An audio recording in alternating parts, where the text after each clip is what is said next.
Good morning, Rima. How are you today? We Good, have a good. pretty busy day, but there was Yes, something that you were curious about yesterday, so maybe we can kick off with that. of course. Yesterday, upon our casual conversation, I reflected on something that knowledge does not equal competence. Because, and I think this is true because we encounter people in our lives, attended hundreds of seminars and workshops, read tens of books, have two walls or three walls of certificates, and yet they can't apply the thing from the knowledge they have acquired. My question is how what should we do, or how do we do so that our knowledge could match our competence? And how do we achieve that? That's one of the biggest challenges we all face, no exceptions. We all have an oversupply of knowledge that we never really put into practice. And the reason for that is pretty complex, and it's not a straightforward answer. Because to understand that and to understand what we do when we actually work with another person to enable them to perform at a higher level, we're looking at three areas. We're looking at needs, which are basic physical needs, like satisfying thirst and hunger and these things. We're looking at wants, which is something related to emotional needs. What do we really want?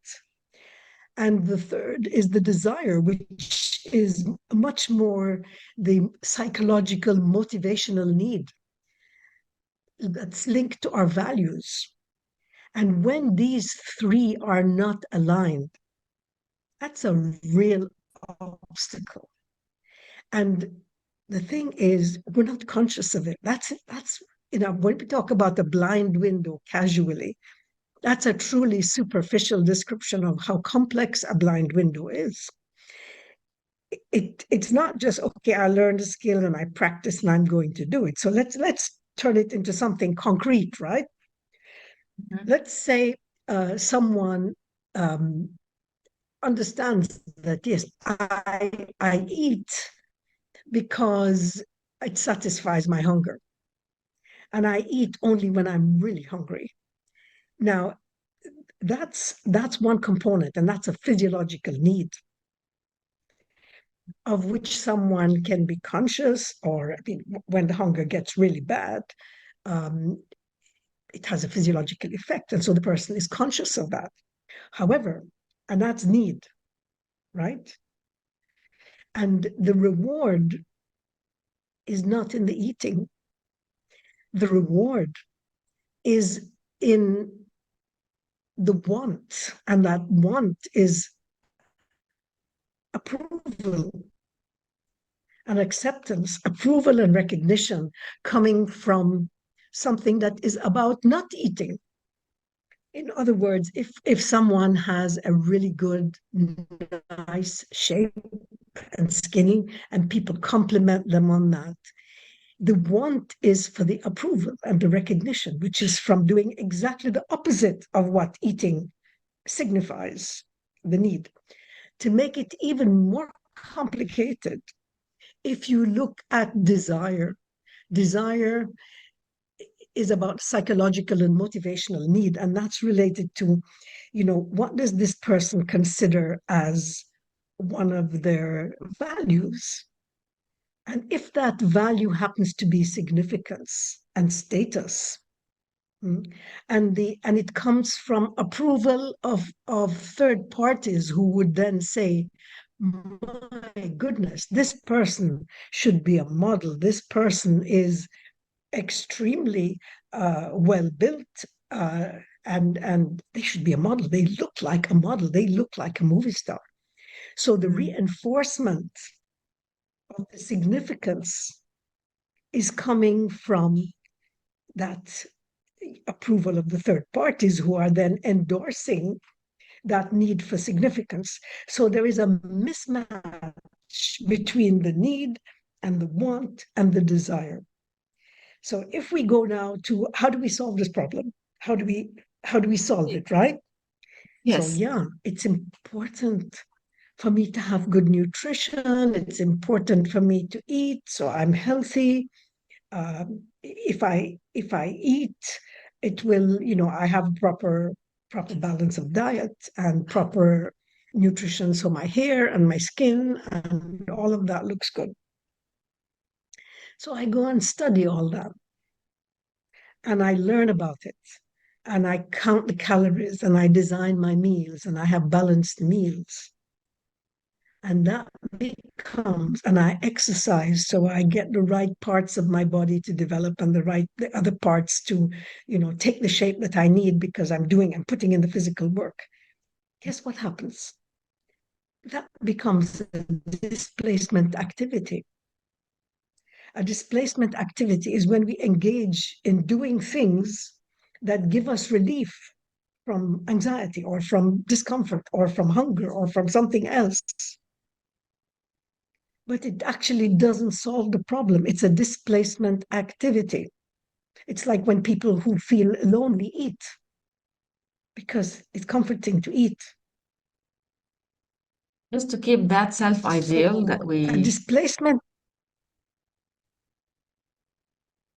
yeah, the self ideal, when the value that I want or the thing that I consider valuable, which is possibly approval of third parties, is not aligned with my wants and my needs, it creates a dissonance because by solving the problem you're losing, you're not gaining. And that's the complicated work that coaches do and that when I work with my clients I do, is to dig into that area because unless you resolve them, unless you become comfortable with the things that seem to contradict what you most desire, and it's not conscious, it's not, and that's why it's difficult. That's why it's in the blind window. It's not conscious. But the emotional and the psychological reinforcement come from something that contradicts the basic need. And that's why advertising works so well, because advertising is not trying to sell you food for your nutrition. It's not selling food for nutrition. It's telling you this is whole food, this is a superfood, all of these things, which people then assume somehow is going to give them a competitive advantage. The shampoo is external, is going to make your hair silky and beautiful, but really what makes your hair silky and beautiful is having a proper diet with the right amount of vitamins and minerals and collagen that makes your hair shine naturally shiny and beautiful, for so example. they're, But so if you they're are looking fulfilling for your desires. status, they're fulfilling your needs, your wants and desires. Yes, absolutely. That's what advertising does. It addresses wants and desires. You're thirsty, you don't have to drink Pepsi, you can drink water, it's better for you. Mm, But Pepsi says that you belong to a very cool generation. mm, Right now, you don't drink Pepsi because it's not as cool as it used to be. Now you drink flavored water or zero calorie something. It satisfies the desire for feeling good. It's comforting. So, truly understanding when we talk about needs, we're talking about logic, we're talking about facts, we're talking about knowledge. And to be able to transfer that knowledge into practical behavior that is going to serve you. mm. It needs to be matched with your values. Now, how to do that, how that works, you look at what is it that what is the vehicle, and that's, I'm using it in a technical sense. What is the thing that we're using to satisfy that emotional and psychological need? And that need will always need to be satisfied, but it can be satisfied in a different way. In other words, if the significance comes from something other than, for example, being attractive or being like a model, if the status comes from something else, then what you're doing is you're keeping the same thing that's important to you because it's a fundamental value, but you're changing the vehicle or the element that you use to satisfy that desire. Make sense?